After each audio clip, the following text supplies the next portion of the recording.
नमस्कार, बहुत स्वागत है आप सभी का। मैं हूं आपके साथ ज्योति यादव। चलिए बुलेटिन की शुरुआत करते हैं। चैत्र नवरात्रि के पहले दिन अंबिकापुर के मां महामाया मंदिर में श्रद्धालुओं की भीड़ उमड़ पड़ी। सुबह से ही मां के दर्शन करने के लिए श्रद्धालु पहुंच रहे हैं और मां महामाया सरगुजा की आराध्या देवी हैं। मां से मांगी गई मुरादें मां पूरी करती हैं और यही वजह है कि दूर दूर से मां के दर्शन करने श्रद्धालु पहुंचे हैं। तो वहीं नवरात्र में तो पूजा अर्चना करने का खास महत्व है। मां महामाया मंदिर में मांगी गई मनोकामना पूरी होने पर मां महामाया जगत जननी की भक्ति देश विदेश में फैली हुई है।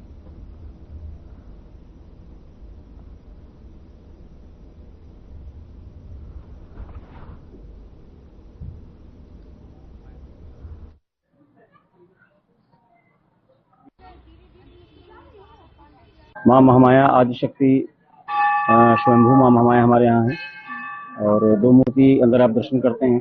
एक सिंदूरी कलर में मां महामाया है और बगल में मां विंध्यवासिनी है। दोनों नवरात्र में अखंड मनोकामना दीपक जलाने का कार्यक्रम यहाँ चलता है। अखंड मनोकामना हेतु रसीद काटा जाता है पब्लिक सभी के लिए। घी और तेल का अलग अलग जलाने की व्यवस्था है। लगभग 5,500 के आसपास के दीपक जलने की संभावना है। दोनों मां से मिलने का तो अति उत्साह सभी के मन में रहता है और जितने दर्शनार्थी आते हैं सभी मां के यहाँ मनोकामना पूर्ति के लिए पूजा अर्चना अपना करते हैं। सुबह 5 बजे से ही मां महामाया में भीड़ लगा रहता है। रात 9 बजे तक मंदिर का पट खुला रहता है। मां महामाया के यहाँ लोग अपनी मान्यता को लेकर आते हैं और देश विदेश से लोगों का सबका मनोकामना पूर्ण होता है। इसी को मानते हुए लोग सब अपनी आस्था के अनुरूप पूजा पाठ करते हैं। यहाँ पर की मान्यता तो बहुत है और यहाँ पे भीड़ भी बहुत होता है। श्रद्धालु अपनी श्रद्धा के अनुसार आते हैं। हम हमेशा आते हैं, डेली का है हमारा। आस्था तो भक्तों का बहुत है। अपनी भक्ति और श्रद्धा के अनुसार माँ का दर्शन हम करते हैं। भीड़ बहुत भीड़ सी है। देखो बस माँ से लगाओ प्यार मोहब्बत और क्या रहेगा। यही सोच के आते हैं। माँ सबकी इच्छाओं को पूर्ण करती है। नवरात्र 30 तारीख से शुरू हो रहा है। 30 ये मार्च से चैत्र नवरात्रि है जो 7 तारीख को नवमी है शायद।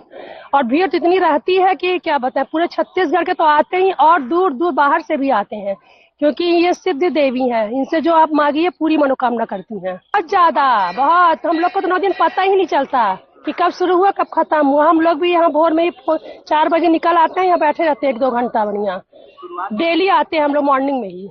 तो शुरुआत में मतलब पंचमी से भीड़ हो जाती है। षष्ठी सप्तमी से रात्रि तो शुरू से ही बहुत ज्यादा है, लेकिन जो बहुत ज्यादा भीड़ होती है वो तो फिर पंचमी के बाद से होती है। बहुत इतना उत्साह से मनाते हैं कि तन मन धन सब लगाते हैं यहाँ पे और काफी लंबी भीड़ होती है।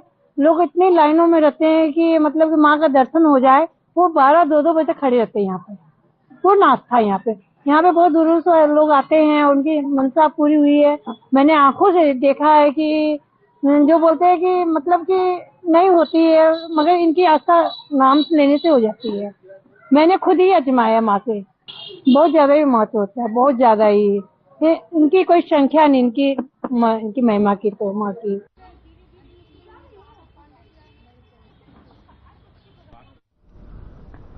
तो देखिए मां महामाया के मंदिर में यहाँ श्रद्धालु जो है वो बढ़ चढ़ कर यहाँ पर आ रहे हैं और ऐसी मान्यता भी है इस मंदिर की कि मां के दर्शन करने के बाद मां से कोई भी जब मनोकामना मांगते हैं तो मां पूरी कर देती है। और इस मंदिर की इतनी मान्यता है कि सिर्फ छत्तीसगढ़ के ही मध्य प्रदेश के लोग ही नहीं बल्कि छत्तीसगढ़ और मध्य प्रदेश से उससे भी ज्यादा जो देश विदेश से भी जो लोग जो हैं वो मां के दर्शन करने के लिए पहुंचते हैं। और ये मंदिर जो है वो पूरे देश विदेश में प्रसिद्ध है और मां की श्रद्धालु यहाँ पर जो लोग हैं आते हैं और मां के दर्शन करने के साथ ही साथ अपनी मनोकामना जो है वो मांगते हैं। चैत्र नवरात्र का पावन पर्व शुरू हो चुका है। इस पर्व पर बस्तर में मां दुर्गा के 9 रूपों की प्रत्येक दिन पूजा की जाती है और इसी कड़ी में हर खबर की टीम एक ऐसे गांव पहुंची जहां 7 पीढ़ियों से नेताम परिवार मां हिंगलाजिन देवी की पूजा अर्चना कर रहा है। जंगलों के बीच बसा ये बालीकोटा गांव देवी पूजा के नाम से प्रसिद्ध है और इसी पर देखिए हमारी ये खास रिपोर्ट।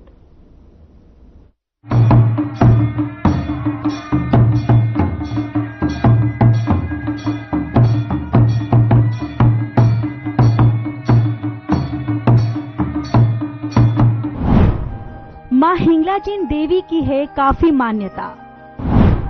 बालीकोंटा गांव में बना है श्री तुलसी धाम मंदिर। खूबसूरत जंगल से होकर गुजरता है मंदिर का रास्ता। 7 पीढ़ियों से नेताम परिवार कर रहा है पूजा।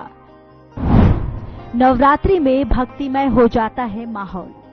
छत्तीसगढ़ की राजधानी रायपुर से करीब 430 किलोमीटर की दूरी से मध्य बस्तर में बसा है यह बालीकोंटा गांव, जिसके चारों ओर है बस्तर का खूबसूरत जंगल, जिसके पास से होकर गुजरती है बस्तर की जीवदायिनी इंद्रावती नदी। रास्ते में आने वाला भगवान शिव मंदिर, माता मंदिर और अन्य भगवान के मंदिर इसके सफर को बना देते हैं और भी धार्मिक। हमारी टीम जब गांव में पहुंची तो गांव का माहौल काफी भक्तिमय दिखा।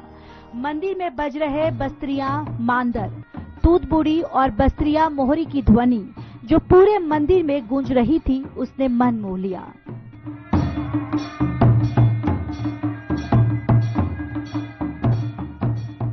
माता हिंगलाजिन मंदिर, जिसे श्री तुलसी धाम के नाम से भी जाना जाता है, प्रवेश करने पर वहां मौजूद श्रद्धालु हजारी फूल से माता को पहनाने के लिए माला बनाते हुए दिखे।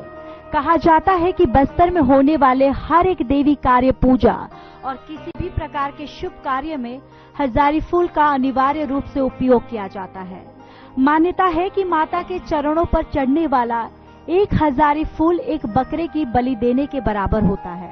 पूजा समाप्ति के बाद हमारे संवाददाता ने मंदिर के पुजारी शुभम नेताम से चैत्र नवरात्र में होने वाली विशेष पूजा के बारे में बात की, जिस पर पुजारी शुभम नेताम ने बताया कि ये मंदिर उनके पूर्वजों ने बनाया था। पीढ़ी दर पीढ़ी उनके परिवार के लोग माता जी की पारंपरिक रूप से सेवा करते आ रहे हैं। पूजा करते हुए ये उनकी 7वीं पीढ़ी है। चैत्र नवरात्रि की धूम जो तैयारी चल रही है और जो अनेक जगहों पे मंदिरों में जो है भक्तगण अपना मनोकामना पूर्ति के लिए कलश की स्थापनाएं कर रहे हैं। और इसी चीज को हम दिखाने के लिए आज हमारी टीम जो है श्री तुलसी धाम बालीकोंटा मंदिर पहुंची। और हमने जब यहाँ आने के लिए हम देखे तो काफी अच्छा यहाँ का मंदिर है और बहुत ही अच्छा यहाँ पर जो है वातावरण चल रही है। पूजा अर्चना के लिए बहुत ही अच्छा यहाँ पूजा वूजा होती है। और यहाँ के जो पुजारी हैं वो हमारे साथ इस वक्त मौजूद हैं। हम उनसे जानने की कोशिश करेंगे कि आखिर किस तरह की पूजा होती है यहाँ पे, और जो ये इतना अच्छे लोकेशन पे, इतने अच्छे जगह पे यह मंदिर का स्थापना हुआ है। हम देखते आए कि चारों ओर जो है जंगल से घिरा हुआ है और इतना अच्छा गांव, यहाँ का वातावरण इतना शुद्ध है और एक अलग ही जो है मन में स्थिरता मिलती है। जी, सबसे पहले तो जी जय माता दी। जय माता दी जी। ये जो मंदिर है जी, हम जैसे देखते आ रहे हैं, इतना प्यारा इस वातावरण में इस मंदिर का स्थापना हुआ है। और अभी जैसे आने वाले समय में चैत्र नवरात्र की शुरुआत होनी है, आखिर किस तरह का ये पूजा अर्चनाएं होती हैं यहाँ पे और आखिर क्या इसकी मान्यता है, जी बताएंगे। जी सबसे पहले आपको नमस्कार और आपके चैनल को भी नमस्कार। मेरा नाम शुभम नेताम है और हिंगलाजिन माता मंदिर बालीकोंटा मैं भी वहाँ पे सिरा हूँ। और अभी वर्तमान में मेरे चाचा जी यहाँ के प्रधान पुजारी हैं, उमा शंकर नेताम। उससे पहले हमारे पिताजी तुलसीधाम जो नाम रखा गया है, श्री तुलसीराम नेताम यहाँ के पुजारी थे, उन्हीं का बनाया हुआ मंदिर है। और अभी जो रामनवमी जो पर्व है, आप सभी जानते हैं, भगवान राम की जो तपस्या का जो 9 दिन है, वही तपस्या का ही यहाँ पे पूजा होता है। और जैसे हर जगह पूजा जैसे होता है वैसे पूजा यहाँ भी होता है। हर नवरात्रि में पूजा होता है, हर रामनवमी में पूजा होता है। लेकिन 9 दिनों का जो एक साल में जो 2 नवरात्रि आते हैं, उनका एक अलग ही उत्साह है, एक अलग ही आनंद है।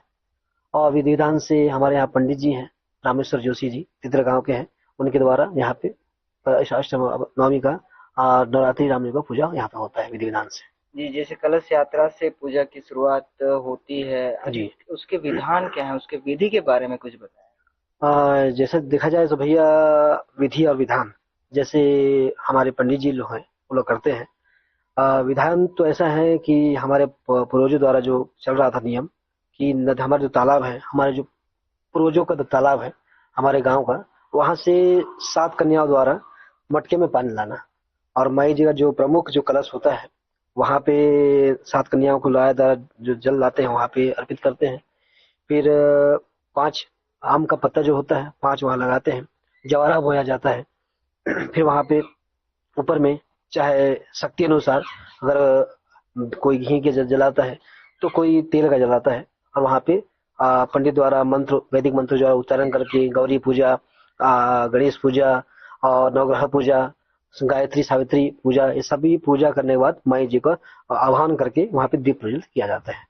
जैसे कि 9 दिन अलग अलग पूजाएं होती जी, हैं, इन पूजा के बारे में कुछ बताएंगे? 9 दिन चिमन भैया मैं बताऊं तो जैसे 9 दुर्गा है, 9 दुर्गा है। हर हर दिन का जो माता का स्वरूप है, जैसे जितनी है आपका, पहले शैलपुत्री, ब्रह्मचारिणी, स्कंद माता, महागौरी, कात्यायनी, जितनी भी माता है 9 दुर्गा, वो सभी का एक एक दिन के लिए विशेष पूजा अर्चना किया जाता है। और उनका जैसे आप बोले विशेष क्या होता है हर दिन, तो हर दिन पूजा माता माई जी का श्रृंगार अलग अलग रूप में किया जाता है। उनको अलग अलग उनका भोग चढ़ाया जाता है। आरती अलग अलग विधान से किया जाता है। आरती जो माता का दिन है उनका आरती गा के पूजा किया जाता है। हम जब यहाँ पे आ रहे थे, हमने देखा कि इतने अच्छे वातावरण में मंदिर यहाँ पर जी बना हुआ है। रास्ते में जंगल हमको दिखा। हाँ जी जी। और बहुत ही अच्छा यहाँ पर आने को रास्ते भी खैर अच्छे बन गए हाँ हैं। बन गए हैं तो अभी आना मतलब चैत्र नवरात्र जैसे आएंगे तो लगभग कितने दिए यहाँ पर प्रज्वलित किए जाते हैं? भैया बताऊं तो मैं, हमारे पिताजी जब थे, क्योंकि उनका जीवन पूर्ण समर्पित था, उस समय 400-500 पहुंच जाता था नवरात्र रामनवमी में।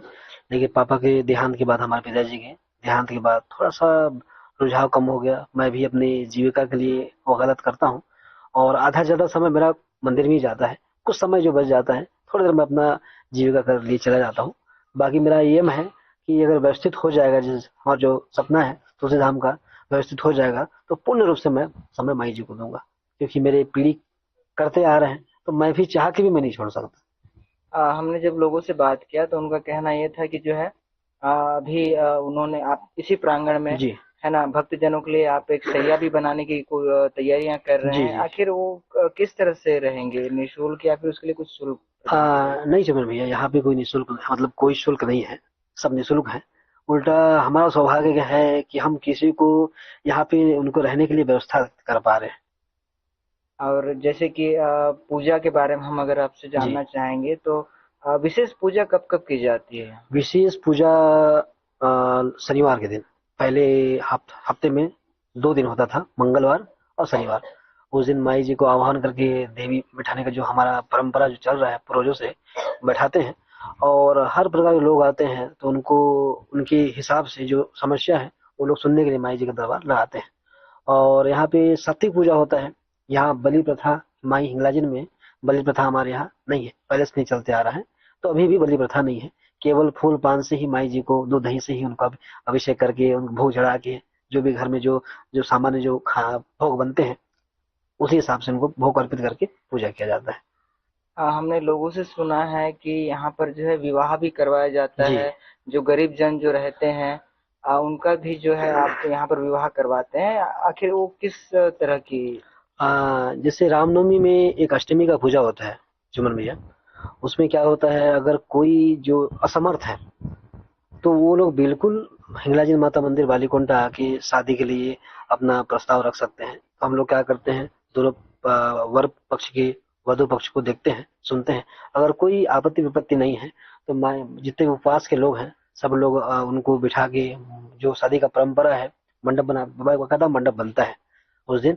चाहे अगर जोड़े नहीं भी मिले तो 2 कन्याओं को बिठा के, एक को, दोनों को नारियल के साथ साक्षी के लिए हमारा जो विवाह संपन्न कराया जाता है। जैसे हमारे बस्तर परंपरा में बरवा करते हैं, बच्चों को जो हल्दी चढ़ाते हैं युवा अवस्था में, उनको किया जाता है। तो इसी पक्ष में हम क्या करते हैं, अगर कोई जोड़ा आ जाता है तो उनको बिठा के तेल हल्दी, जो उपवास रह के 9 दिन जो उपवास है, नारियां और जो भक्त हैं वो सभी लोग तेल हल्दी चढ़ाते हैं। जैसा विवाह होता है सीधी विधान से वो विवाह संपन्न किया जाता है। हम जब आ रहे थे हमने देखा कि रास्ते में एक हमें इधर नदी पड़ा, जहाँ पर हमने पूछताछ किया तो कहना था कि यहाँ से जो कलश जो निकलते हैं उससे वहाँ विसर्जन किया जाता है। तो ये दिन और इसके विधि क्या होते हैं? जैसे कि माई जी का जो जवारा विसर्जन, कलश विसर्जन, ये जैसे कि इस बार नवरात्रि 8 दिन का हो रहा है विधि तिथि के अनुसार से। रविवार को जलेगा और अगले रविवार को माई जी का विसर्जन होगा। जो विधि विधान है, उस दिन अष्टमी को हम लोग हवन करते हैं। और क्या बोलते हैं, अगर कोई जोड़ा अगर आ जाए तो उनको शादी कराते हैं, हवन कराते हैं। और उसके बाद वो जो नौवीं को उसको फिर विसर्जन के लिए हम लोग पूजा पाठ करके आरती गा के उनको फिर हम लोग उसको विसर्जन करने के लिए प्रस्थान करते हैं। सब लोग कतारबद्ध, माई जी का पहला तो कलश माई जी का होगा, हमारे घर की हमारे कोई प्रमुख उनको बोएंगे, सिर में बोएंगे। उसके बाद और अन्य जितनी महिलाएं आएंगी अपने अपने कलशों को, या नहीं भी रहेंगे किसी कलश, तो बाकी भी जितने महिलाएं हैं कोई खाली नहीं रहेगा, सब कलश बोएंगे विधि विधान से, बाजा गाजा के साथ माई जी को ले जाके हम लोग तालाब में जाते हैं। वहां पे हमारा जो पूजा पाठ का जो क्रिया होता है, क्रिया करके विधि विधान से उनको फिर कलश विसर्जन करते हैं पानी में।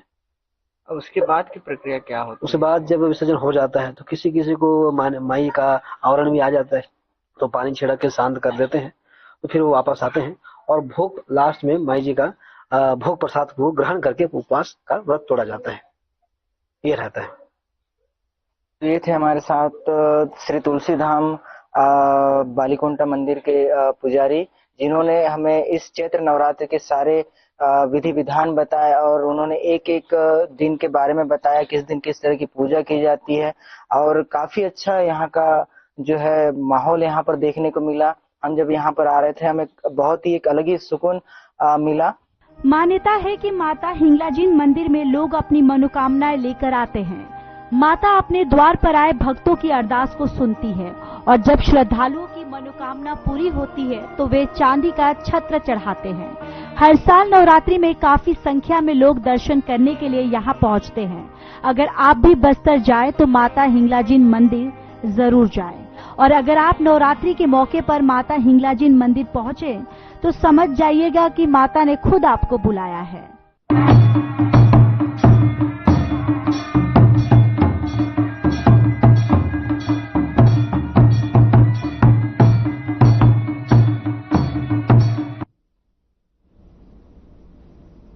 कांग्रेस पार्टी के द्वारा आपको बताते चले कि यहां पर कांग्रेस पार्टी के द्वारा यहां विधायक हर्षिता स्वामी बघेल के विधायक निवास में न होली मिलन एवं नवनिर्वाचित सरपंच, जनपद सदस्य और नगर पालिका के अंतर्गत वार्डों के पार्षद समारोह का आयोजन किया गया, जहां पर विधायक हर्षिता स्वामी बघेल द्वारा नवनिर्वाचित सरपंच, जनपद सदस्यों, पार्षदों और जो कांग्रेस प्रवेश किए जाने पर उन सभी का गमछा पहनाकर स्वागत सम्मान कर होली मिलन के अवसर पर बधाई दी गई।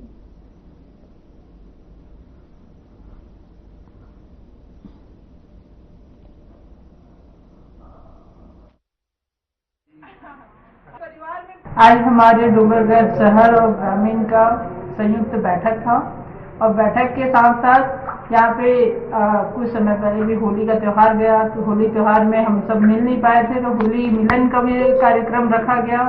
साथ ही जो नवनिर्वाचित अभी पार्षद हैं, जनपद हैं, सरपंच हैं, उनका भी हम लोगों ने सम्मान किया और जो लोग नए लोग जुड़े थे उनका भी हम लोगों ने सम्मान किया।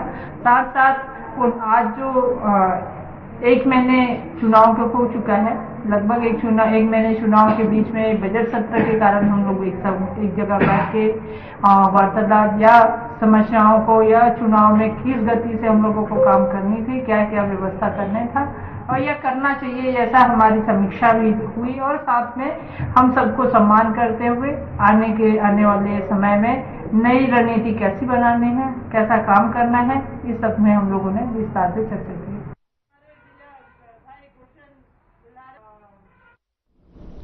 अंदरूनी क्षेत्र में नवीन सुरक्षा कैंप के स्थापना के साथ शासन की विकासोन्मुखी कार्य, सड़कों का विस्तार, परिवहन की सुविधा, पानी, बिजली और शासन की अन्य जन कल्याणकारी योजनाओं ग्रामीण तक पहुंचाने लगी है।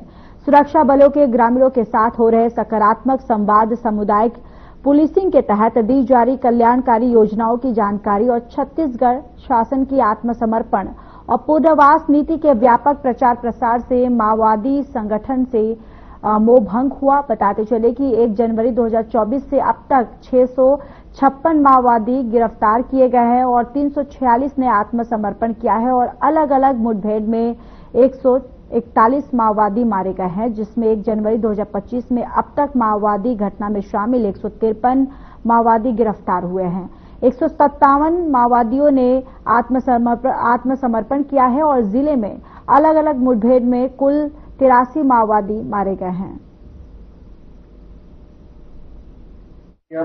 Bijapur police, DRG, cobra, STF लगातार एंटी नक्सल ऑपरेशन इन इलाकों में कर रही है और इन ऑपरेशन करने के कारण नक्सलों के मनोबल को तोड़ने में हम लोग सफल हुए हैं और उनकी गतिविधियों को अंकुश लगाने में हम लोग सफल हुए। ये अभियान हमारा लगातार जारी रहेगा। जो ये 50 आज आत्मसमर्पण किए हैं, ये बहुत सकारात्मक कदम है और जो हम कैंप नए नए जगह खोल रहे हैं उससे स्थानीय जनता का सरकार के प्रति विश्वास बढ़ा है और जो स्थानीय प्रशासन विकास का कार्य कर रही है, सड़क है, स्वास्थ्य है, पानी है और शिक्षा है, इन पे जोर दे रही है और वो काम वहाँ चल रहे हैं। तो इनके कारण स्थानीय जनता सरकार के प्रति आ रही है और उनका जो माओवाद से वो दूर हो रहा है। आपके माध्यम से फिर जैसा श्री साहब ने बोला कि एक बार माओवादियों से अनुरोध है कि वो जो सरकार की आत्मसमर्पण की नीति है उसका लाभ उठाएं और जो भी इसमें पुनर्वास के चीजें हैं उसमें लाभ उठा करके अपना स्वरोजगार पाए। तो ये जो कदम है ये बहुत सकारात्मक कदम है और बीजापुर में हम लोग ताजगी स्थापित करने में सफल हैं। समक्ष संयुक्त रूप से लगभग 50 माओवादी आत्मसमर्पण कर रहे हैं, जिसमें मुख्यतः पीएलजे बटालियन नंबर 1 से 1 सदस्य, कंपनी नंबर 2 से 4 सदस्य, इसी प्रकार कंपनी नंबर 7 का 1 सदस्य है और कुतुल एरिया कमेटी, इसके अलावा नेशनल पार्क का जो प्लाटून नंबर 2 है उसके 1 और 2 सदस्य शामिल हैं। इसके अलावा जनताना सरकार, केएमएस अध्यक्ष, सीएनएम अध्यक्ष, militia platoon commander, militia platoon सदस्य, भूमकाल कमांडर, इस प्रकार जितने भी जो इनके और अदर जो सपोर्टिंग रोल वाले जो ऑर्गेनाइजेशन के सदस्य हैं उन्होंने भी सरेंडर किया है और टोटल 50 माओवादियों ने और जिनके ऊपर 68 लाख का इनाम है। बीजापुर जिले के भोपाल पटना के क्षेत्र अंतर्गत आने वाला गांव अन्नाराम पंचायत में प्रधानमंत्री आवास योजना से लोगों को पक्का मकान मिलने से काफी लोगों को राहत मिल रही है। गरीबों को राहत मिल रही है। प्रधानमंत्री आवास योजना से पक्का मकान बनाने का मौका, यह सुनहरा मौका माना जा रहा है।